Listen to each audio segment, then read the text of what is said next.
Terribile schianto frontale nel pomeriggio tra il furgone di una ditta di onoranze funebri e un bus MOM a Montebelluna, bilancio pesante, 2 morti e 3 feriti, uno di questi in gravi condizioni. Ragazzina presa a calci e pugni in pieno giorno in centro a Pieve di Soligo davanti alla caserma dei Carabinieri, la violenza ripresa in un video, a scatenare la furia una foto postata sui social. Un altro video con violenza tra ragazzini alla stazione di Treviso e stamane urla e spinte tra minorenni sempre in stazione, ma a Castelfranco l'appello del sindaco Marcon alle famiglie e alle comunità straniere. Dobbiamo fare prevenzione. Treviso sotto osservazione il cavalcavia della stazione ferroviaria, via il potenziamento delle ringhiere sulle rampe, Conte, lavori già in programma, non onda emotiva dopo i fatti di Mestre.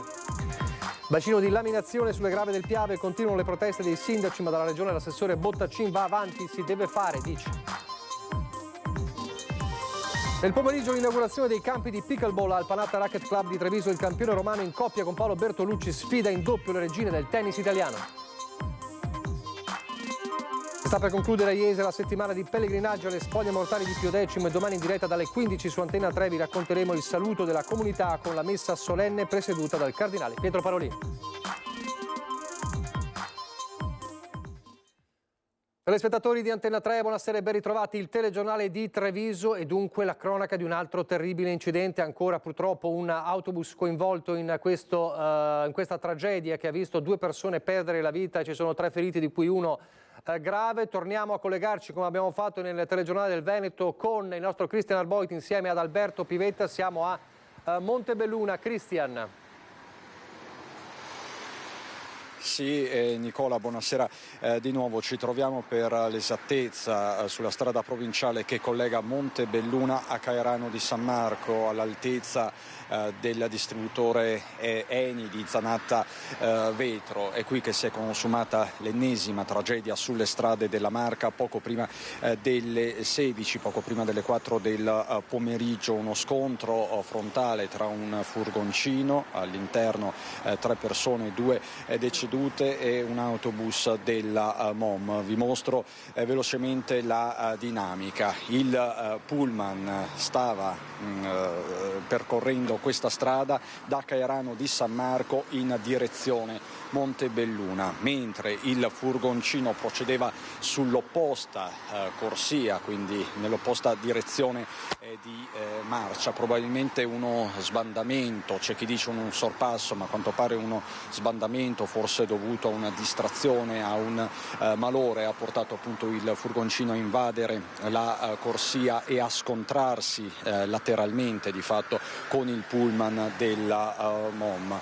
Risultato un impatto fortissimo. Sul colpo sono deceduti 2 passeggeri su 3 del furgoncino. Si tratta di Pietro Gallina, 80 anni, di Montebelluna, e di Ruggero Priarollo, 75 anni, sempre di Montebelluna. Con loro c'era un uomo che è ricoverato in gravi condizioni, classe 1959, di Caerano di San Marco. Con ogni probabilità i 3 uomini erano appena stati a svolgere un lavoro, nonostante l'età. Di fatto Gallina lavorava ancora, un falegname storico conosciuto dalla comunità montebellunese, titolare poi di un'agenzia di pompe funebri portata avanti dal figlio Lino, che poi abbiamo visto sul posto con la sorella di Pietro Mariangela, che fra poco sentirete. La dinamica è al vaglio proprio in questi minuti, in queste ore, della Polizia Locale di Montebelluna, con il comandante Scarpa. A supportare la Polizia Locale anche i carabinieri che pochi minuti fa, ti do questa notizia, hanno sentito anche i titolari di Ellen Fashion. Si tratta di un negozio, di una merceria cinese poco distante, quindi c'è anche questo aspetto.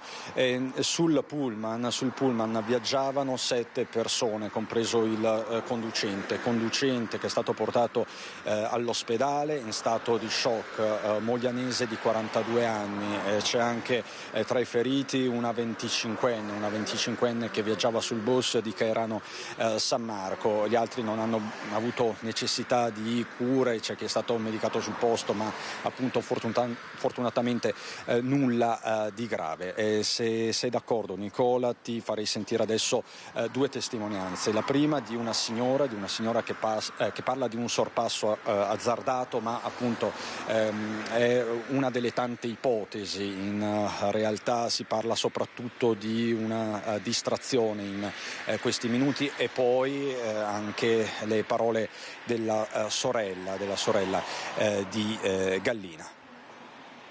Sono passata per caso qua e ho visto i ragazzi che erano sulla foriera e loro hanno detto che la macchina correva troppo forte e stava sorpassando una Panda. Correva così tanto che la corriera veniva nel frattempo e la corriera, vedendo che lui correva troppo forte, ha cercato un po', si è spostato verso gli alberi per lasciare spazio a loro. Invece loro correva così forte, ha dato la botta e si è girato su se stesso. Quindi il furgone procedeva ad alta velocità? Da Montebelluna, sì, veniva da Montebelluna. Quindi il furgone arrivava da Montebelluna E sorpassava una Panda. Nel frattempo la corriera era dall'altra corsia e si è schiantato. Correva così forte che si è girato su se stesso e è girato qua. E sono morti, uno sul colpo e l'altro l'hanno animato per mezz'ora e non ce l'ha fatto. Questo era il furgone che utilizzava per lavoro? La sua utilitaria, su macchina, non aveva macchina. Quindi lo utilizzava un po' per tutto? Sempre. Chi l'ha avvisata? Non lo so, una telefonata, non lo so. Grazie comunque.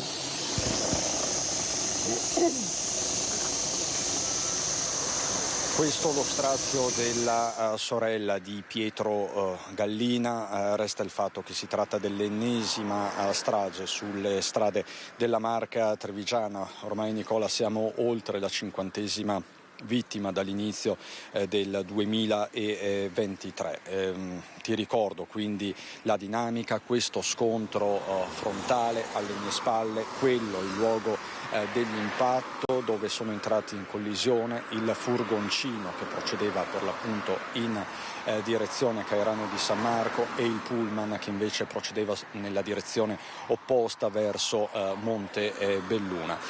Gallina era un uomo molto noto a Montebelluna e nei dintorni per la sua attività, e tutti ne conservano un buon ricordo, a partire dal sindaco di Montebelluna, Adalberto Bordin. E con le parole, con questa fotografia di Adalberto Bordin, con Alberto Pivetta ti restituisco la linea. Io lo conoscevo bene, insomma era un punto di riferimento, tra virgolette, chiamiamolo così, per la comunità montebellunese, perché era una persona che aveva un'empatia con il prossimo che sinceramente è molto rara. Quindi già la tragedia in sé è una tragedia che si commenta da sola con le immagini che vediamo qui alle nostre spalle, e in più devo dire che, come ho già avuto modo di dire, sono anche un po' frastornato proprio perché la vittima la conoscevo bene. Queste le parole del sindaco di Montebelluna. Allora, per chiudere su questa vicenda dovremo avere in collegamento anche telefonico il presidente di MOM, Giacomo Coladon. Presidente, non c'è ancora? No. Non c'è. Allora, fra poco dovremo riuscire a raggiungerlo per capire anche come sta soprattutto l'autista del bus, se è riuscito a parlare con lui per capire qualcosa di più della dinamica. Andiamo a Pieve di Soligo, un altro fatto di oggi che lascia davvero interdetti. È un video che gira sui social, un video che racconta di quanto accaduto giovedì pomeriggio in pieno centro a Pieve di Soligo. Una ragazzina presa a calci e pugni da delle coetanee, parliamo proprio di ragazzine di 12 e 13 anni. Guardate.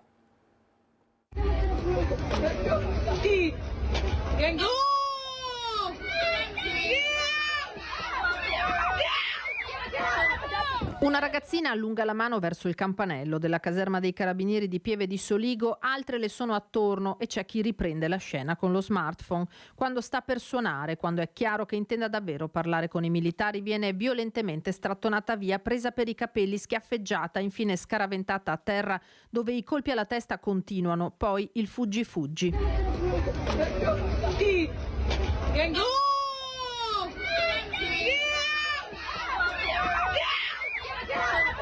Il violento episodio nel tardo pomeriggio di giovedì, protagoniste 3 giovanissime, 3 tredicenni, alunne di terza media, una delle quali si sarebbe decisa a parlare con i militari o avrebbe quantomeno minacciato di farlo per via proprio di foto e video postati sui social da parte di un'altra ragazzina.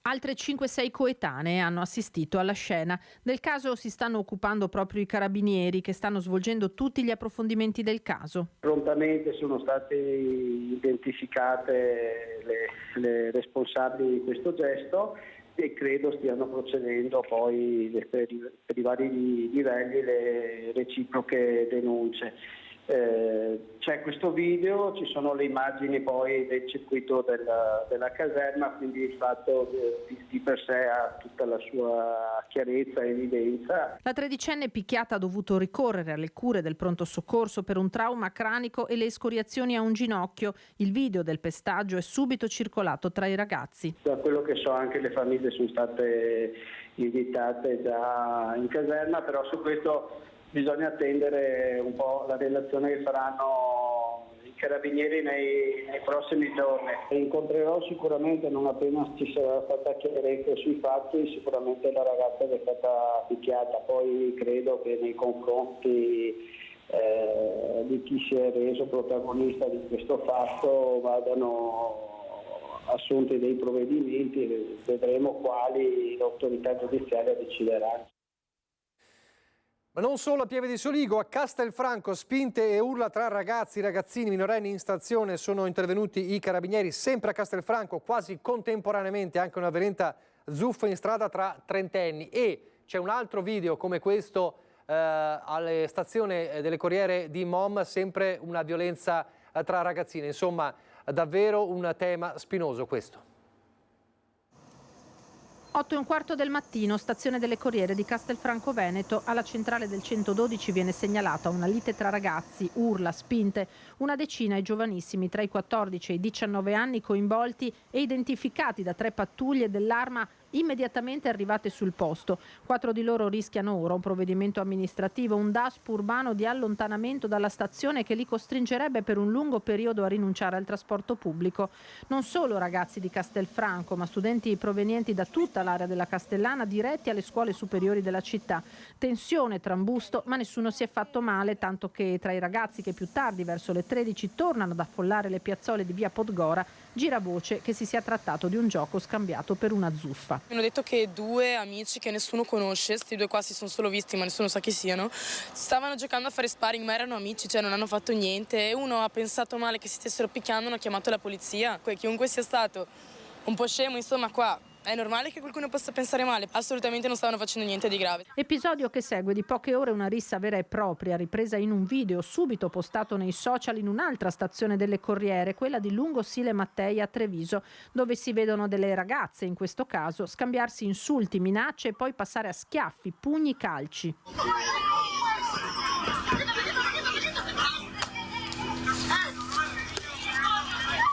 Ma Castelfranco, reduce negli ultimi giorni da un'aggressione a colpi di San Pietrino e da una lite in cui è spuntato un macete, sta inanellando una serie di episodi preoccupanti, a cui si va ad aggiungere sempre in mattinata la violenta lite tra 2 trentenni in via Borgo Montegrappa. Stamattina siamo rimasti un po' meravigliati, oltre che spaventati. Vedo una persona a dorso nudo al centro della strada che litiga con un'altra persona e arriva alle mani e inizia a picchiarsi, sembrava un Far West. Il panico che abbiamo provato in quel momento lì e soprattutto di impotenza, come facciamo a difenderci, è stato compensato dalle forze dell'ordine che sono arrivate. Però la sensazione è stata di doversi chiudere in casa e avere paura. C'è un tema di panico, la gente osservava, stava lontana da 2 che si massacravano, si picchiavano al centro della strada. Io non ho mai visto, ho quasi 50 anni, una cosa del genere in una zona poi come il Veneto o comunque Castelfranco Veneto.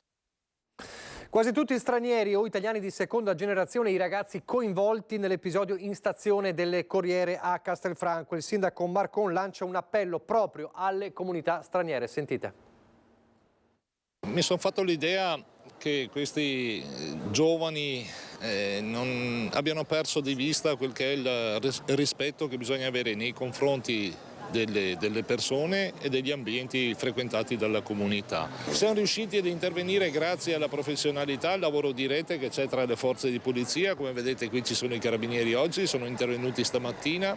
Registro che c'è i soggetti coinvolti non sono di Castelfranco, quelli di stamattina, così come non sono di nazionalità italiana. E vorrei approfittare di questa occasione per fare un appello alle varie associazioni che rappresentano le comunità straniere a Castelfranco e non solo, anche in provincia, visto che appunto non sono di Castelfranco i ragazzi di stamattina, di lavorare in rete, perché quel percorso di integrazione che sinora tutto sommato ha consentito di avere una città sicura non venga minato da questi fatti che poi sono isolati, però fanno male a tutte le comunità. C'è bisogno di lavorare in rete non solo con le forze dell'ordine che poi sostanzialmente fanno repressione, ma anche in termini di prevenzione. Invito tutti a fare la propria parte, perché non passi il messaggio che ci siano giovani stranieri che non si comportano bene, così come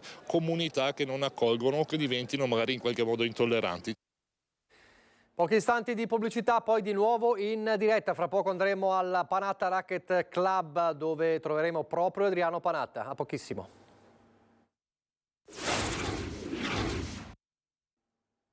Rieccoci in studio in diretta il telegiornale di Treviso. E allora la politica, si terranno domani i congressi di Italia Viva su tutto il territorio nazionale. Il partito di Matteo Renzi elegge i suoi vertici nel territorio, e a Treviso per il ruolo di presidente provinciale correranno Martina Cancian, che abbiamo sentito nei giorni scorsi, e Alessandra Nava. Sentiamola. Domani tra le 8 e le 10 è previsto da regolamento che ci sia l'esposizione delle linee programmatiche dei candidati, e dopo dalle 10 fino alle 20 si voterà. Ecco, è possibile votare. Al momento quanti candidati ci sono alla segreteria? Beh, noi parliamo del provinciale, alla presidenza provinciale siamo candidate in 2. C'è Martina Cancian, che è il coordinatore provinciale uscente, io che sono una coordinatrice di zona. Quindi voi vi posizionate cosa? Al centro-sinistra?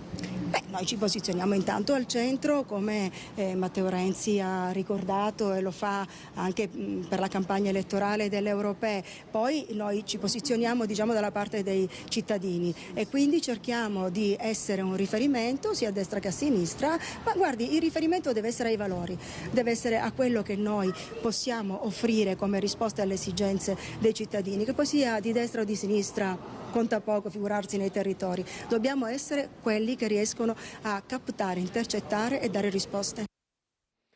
Così Alessandra Nava. Restiamo a Treviso, perché vedo Lucio Zanato con 2 ospiti importanti. Uno lo conosciamo bene, il nostro direttore Luigi Bacialli, ma c'è anche Adriano Panatta, perché oggi c'è stata una super sfida al Panatta Racquet Club, è vero Lucio? Sì, buonasera Nicola, buonasera ai telespettatori del telegiornale di Antenna 3. Li hai presentati questi nostri 2 ospiti. Devo dire, oggi qui eravamo un po' alla Hollywood del tennis, perché veramente tra lei Panatta, Bertolucci, la Pennetta, la Schiavone, insomma, voglio dire, stelle non mancavano. No, è stata una bellissima giornata. Abbiamo inaugurato questi nuovi campi di pickleball, che è un nuovo gioco, sport, disciplina, chiamiamolo come vogliamo, molto famoso in America. Appena arrivato in Italia, io penso di essere forse uno dei primi che ha fatto qualcosa in Italia, e poi insomma la presenza di Paolo, il mio compagno della vita, come lo dico io, della Flavia Pennetta e Francesca Schiavone, insomma abbiamo fatto un doppio, abbiamo fatto un po' di spettacolo, c'era tantissima gente, c'erano centinaia di persone, e insomma ci siamo divertiti e abbiamo fatto vedere questo nuovo sport. Ecco, questo sport qua, per chi è indirizzato? È per tutti, è per giovani, per meno giovani? Perché è un po' diverso, non è il padel, non è il tennis, non è il ping pong, è una cosa nuova. Infatti si chiama pickleball. È uno sport adatto a tutti, perché è molto simile, diciamo, al tennis. Si gioca con una racchetta tipo quella del paddle, diciamo, un po' diversa, ma insomma è molto simile, con una palla forata, per cui la palla non va molto forte, per cui ci sono molti scambi, e poi non è per niente traumatico, perché specialmente i tennisti o gli ex tennisti che cominciano a giocare a questo sport si divertono molto, perché poi i colpi sono un po' gli stessi, bisogna un po' adattarsi alla velocità della palla, però lo possono giocare tutto, dai bambini fino a quelli vecchi come me. Ecco, direttore, rilanciare lo sport, soprattutto dei giovani, per portarli un po' fuori dalle stanze dopo il Covid.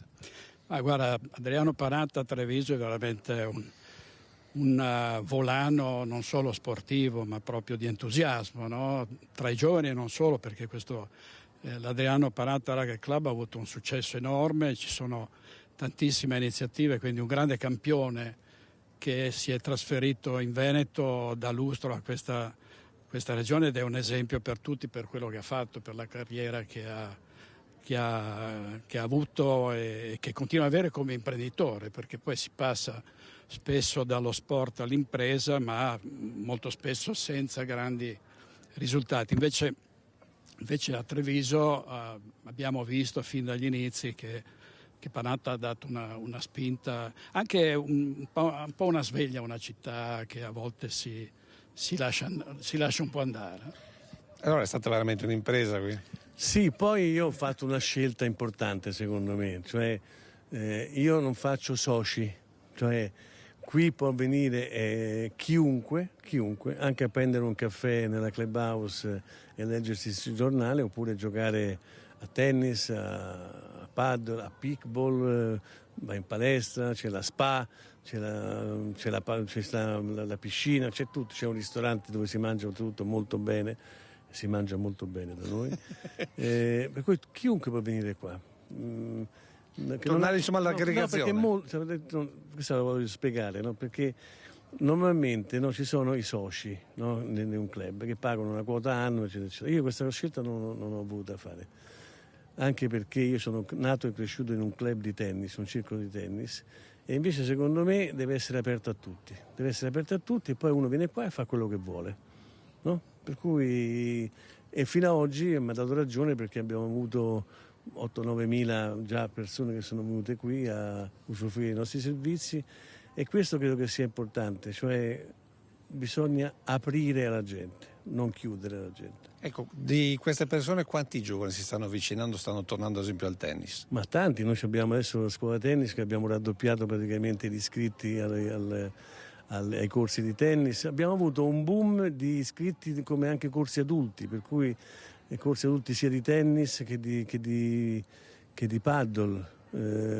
abbiamo i corsi diciamo chiamiamola fitness così, in modo un po' volgare, però abbiamo anche lì chiuso le iscrizioni perché noi abbiamo passato 2 anni logicamente molto impegnativi per farci conoscere, poi sai, Treviso bisogna farsi conoscere, devi meritarti la fiducia, che la gente viene, che poi ti apprezza, così. Sono stati 2 anni diciamo di apprendistato, però ha funzionato, adesso la gente viene molto, molto volentieri. Apprendistato devo dire molto diplomatico. Per concludere, direttore, insomma, lo sport, aggregazione, tornare a trovarsi, a confrontarsi direttamente, lasciamo stare un po' i monitor e i telefonini. Certo. Ma io vorrei solo aggiungere che Panatta è anche un anchorman di tutto rispetto, in televisione, alla radio, per cui I have a dream, cioè che un giorno magari non sia sulle reti nazionali, ma sulle nostre reti private. Devi stare attento che ti rubo il posto. E con questo Lucio. ti restituisco la linea, perché sennò ci teniamo tutto il tempo da telegiornale. No, l'ultima domanda, forse me lo sono perso, ma alla fine chi ha vinto la super sfida? Avevamo detto è pareggiata, è andata in pareggio, perché la sfida tra uomini e donne non poteva che finire così. No, è finita in pareggio, perché è giusto che finisca così. Tra di noi non ci devono essere vincitori.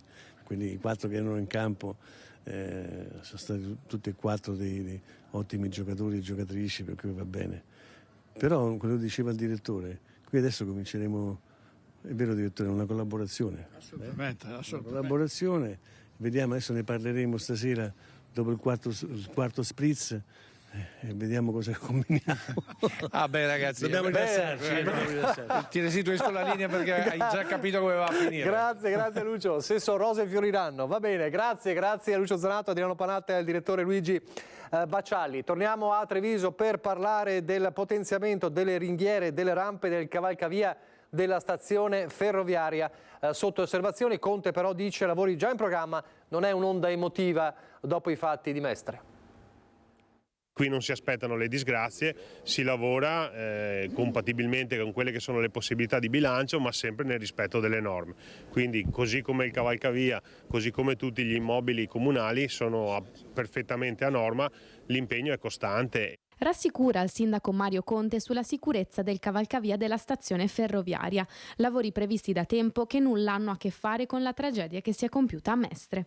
Non alla luce dei fatti di Mestre, ci tengo ad evidenziare come Treviso sia sempre al passo con le manutenzioni ordinarie e straordinarie delle infrastrutture e degli immobili. Lavori che si inseriscono nel quadro più ampio del progetto di riqualificazione dell'area della stazione. È un completo rifacimento del cavalcavia, non strutturale ma da un punto di vista architettonico, quindi il rifacimento delle ringhiere, e la messa in sicurezza dei marciapiedi e il rifacimento anche della parte sottostante il cavalcavia. Un nuovo volto per il quartiere di San Zeno, inizio dei lavori previsto il prossimo anno. Contiamo di iniziare i lavori nel 2024.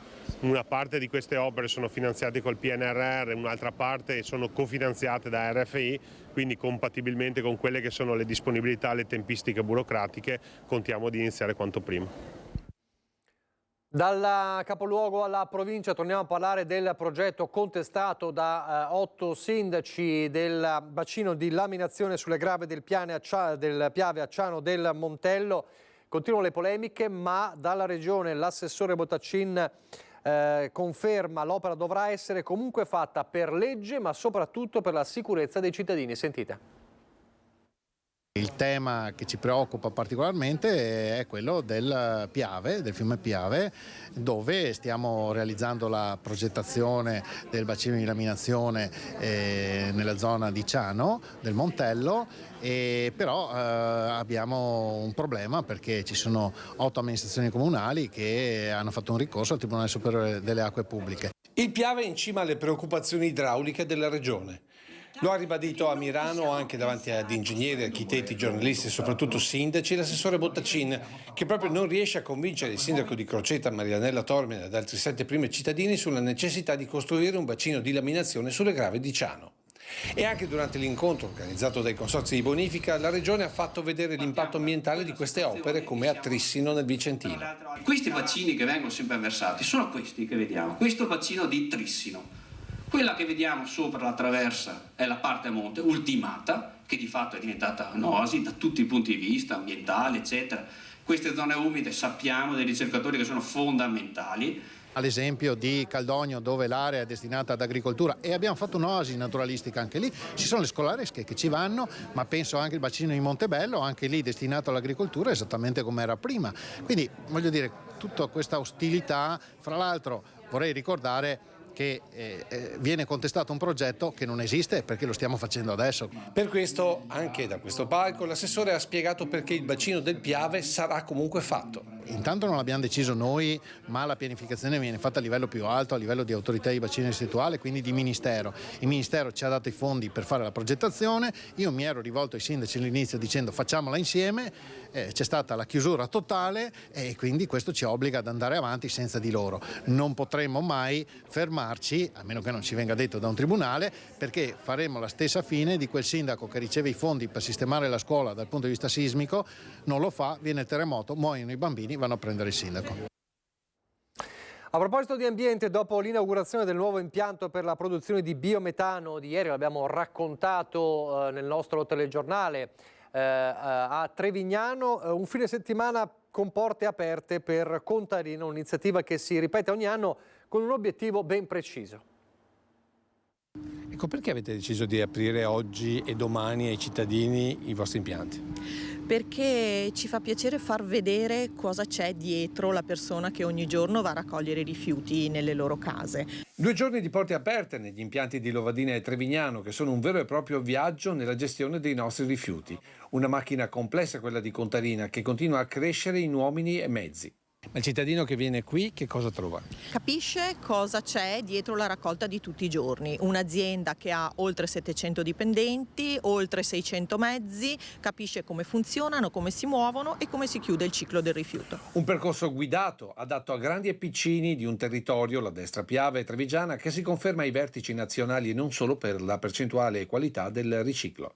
Ma perché fate visitare proprio anche la sala dei monitor, la sala dove partono praticamente i vostri operatori? Perché così i nostri utenti possono toccare con mano la puntualità del nostro servizio, quindi si riconoscono nei monitor, vedono il loro comune e vedono persona per persona chi materialmente esegue il servizio porta a porta.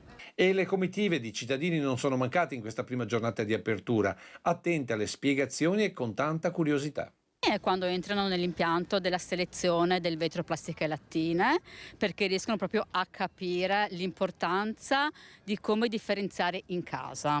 Prima cosa. Seconda cosa, i bambini vengono attirati in modo particolare dai mezzi, ci vogliono salire. Ovviamente, più grande il mezzo e più tutti ci vogliono salire. E anche domani le porte sono aperte fino alle 18 e può venire a vedere come funziona la loro azienda e come vengono finalizzati i loro sforzi. E alla fine per tutti un sacchetto di terriccio a dimostrazione di quanto, se ben gestito, torni ad essere utile ciò che scartiamo. Grazie Contarina.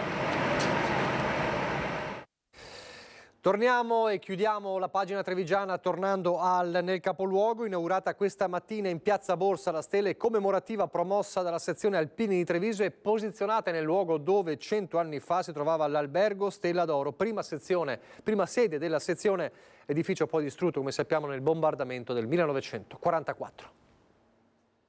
È una cosa importante per tutto quanto il mondo e la famiglia alpina, soprattutto per Treviso, che qui c'era l'albergo Stella d'Oro dove si è fondata, dove un gruppo di reduci della Prima Grande Guerra si sono uniti alla grande associazione nazionale alpini che era nata 2 anni prima. La stela in ferro battuto riproduce la torre civica al Palazzo Comunale, il cappello alpino e il numero 100. Nella parte inferiore è riportata una breve frase che rievoca il luogo di fondazione della sezione a ricordo dell'anno del centenario. Posizionata all'incrocio tra via Toniolo e Corso del Popolo, la stele sorge nel luogo dove un tempo c'era l'albergo Stella d'Oro, prima sede della sezione, edificio poi distrutto con il tragico bombardamento del 7 aprile 1944. È il logo del centenario, che è il simbolo proprio originale, il logo originale progettato che ha vinto un concorso originale dagli alpini. E l'emozione di dare a Treviso, a questa città? Beh, è un onore, un piacere. Adesso noi andiamo nel Bellunese.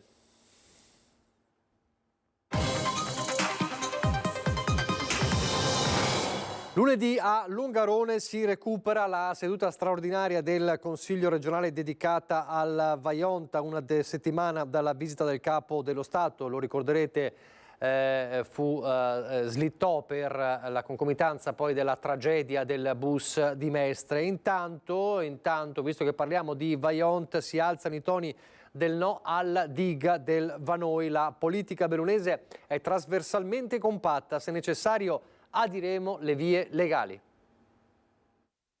Il territorio è compatto e condivide l'idea che questa realizzazione della nuova diga non è una cosa che deve essere fatta. Credo assolutamente che comunità ed enti locali, comuni, provincia debbano unirsi insieme per fare una battaglia anche legale se necessario rispetto a questa proposta. Siamo assolutamente compatti e ricordo non soltanto il Feltrino ma l'intero territorio provinciale. Il progetto della diga del Vanoi compatta la politica bellunese sul fronte di un no deciso e questo al termine della settimana dedicata al 60° del Vajont con la presenza a Longarone del Capo dello Stato, una reazione tutt'altro che emotiva che sembra giustificata dai numeri dell'opera e dalle condizioni del territorio sul quale verrebbe insediarsi, ovvero tra i comuni trentini di Cinte Tesino e Canal San Bovo e il bellunese Lamon, con ripercussioni anche a Sovramonte. La carta del rischio idrogeologico della provincia di Trento individua la zona prescelta come zona di massimo rischio, addirittura un P4, cioè più rischiosa di quella zona non ce n'è. A titolo solo di esempio, sappiate tutti che su quell'area ci sono già 3 frane attive, una delle quali soltanto un paio di anni fa ha portato via, si è mangiata 100 metri della strada provinciale della Cortella. Ritornato alla ribalta complici siccità e cambiamento climatico, il progetto da oltre 100 milioni di euro è stato recuperato e rilanciato dal Consorzio di Bonifica Brenta, opera inserita nel PNRR della Regione Veneto con l'appoggio di buona parte dei comuni della pianura, ma ora i nodi vengono al pettine e presto la questione potrebbe deflagrare in Consiglio regionale, assemblea che lunedì pomeriggio si porterà a Longarone in seduta straordinaria per commemorare il Vajont. L'evento, previsto il 4 ottobre scorso, era stato rinviato causa la strage del bus a Mestre, ma per preservare la memoria, pare di capire, serve non fare gli stessi errori.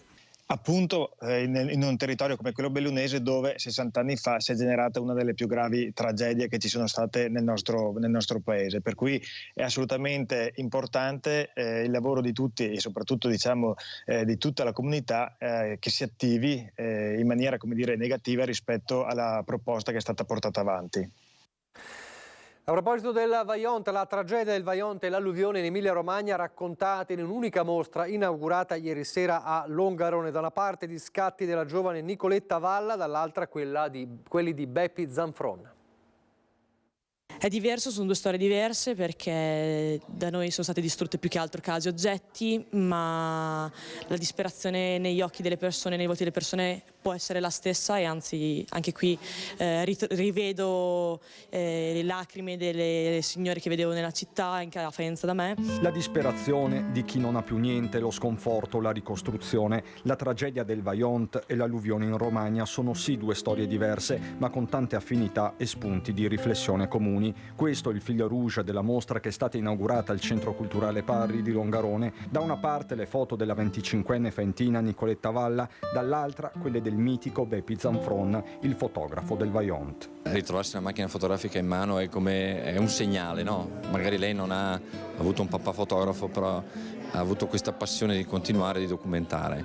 È stata molto brava. Ha detto che ha scattato tanto, già il dire scattare tanto è un buon segnale, perché mio papà mi diceva: se puoi scattane di più piuttosto che scattarne meno. L'urgenza del racconto e il valore della memoria, quindi, nell'iniziativa promossa da Sostampa Belluno con il Sindacato Veneto dei Giornalisti e il patrocinio di Comune, Proloco, Fondazione Vajont. La valenza della memoria può essere data solo dalle foto, perché purtroppo o per fortuna siamo una società che è la società dell'immagine, e quindi avere dei professionisti dell'immagine, dei giornalisti dell'immagine, quindi dei cronisti dell'immagine, è quanto mai importante per raccontare un domani quello che sta accadendo oggi o quello che è accaduto 60 anni fa.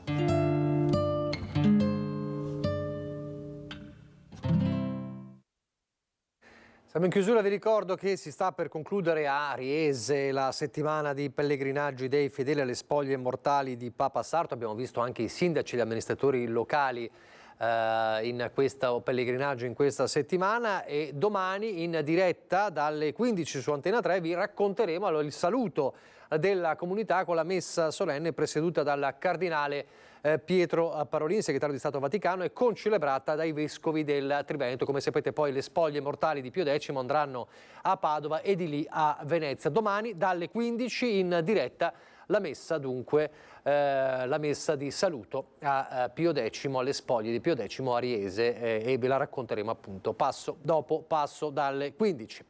Vi lascio adesso le previsioni del tempo. Grazie per averci seguito, arrivederci.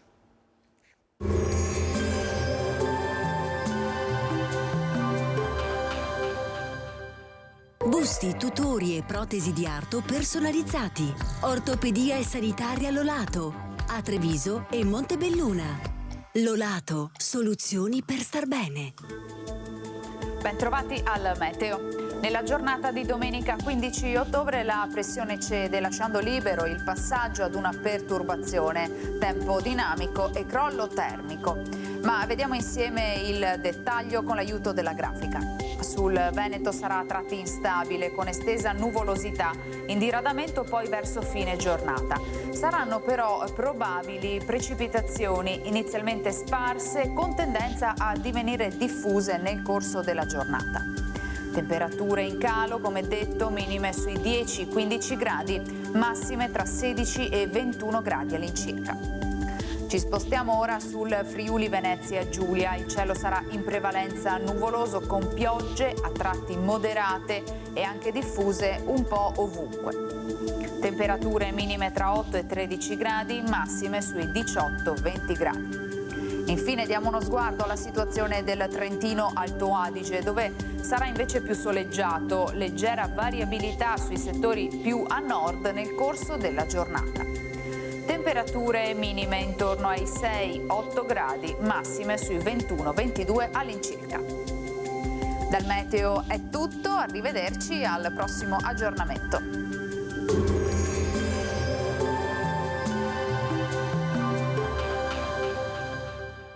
Entra nel mondo Lolato. Da oltre 40 anni un team di professionisti per migliorare la qualità della tua vita. Centro del piede con servizi di podologia, laboratorio per la produzione di plantari e calzature su misura.